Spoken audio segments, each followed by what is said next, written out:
மறக்கப்பட்ட அறை ஒரு பரபரப்பான நகரத்தின் விளிம்பில் அமைந்திருந்த நூற்றாண்டுகள் பழமையான அமைதியான மாளிகையில் மறக்கப்பட்ட அறை காலத்தின் அடியில் புதைந்துள்ள ரகசியங்களை வைத்திருக்கிறது.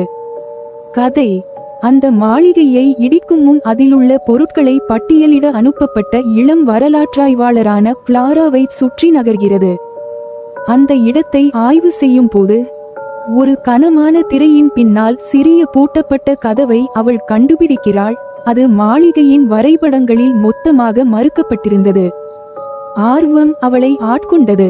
மேலும் அந்த கதவை திறக்க அவள் அயராது முயற்சிக்கிறாள். கடைசியில் கதவை திறந்து பல ஆண்டுகளாக எந்த மாற்றமும் இல்லாமல் இருந்த ஒரு மறைந்த அறையை அவள் கண்டுபிடிக்கிறாள். அந்த அறைக்குள் பழுப்பு படிந்த உணவுப் பொருட்கள், மலிந்து போன புகைப்படங்கள் மற்றும் மாளிகையின் முந்தைய உரிமையாளரான மர்மமான எலினார் எனும் ஒருவரின்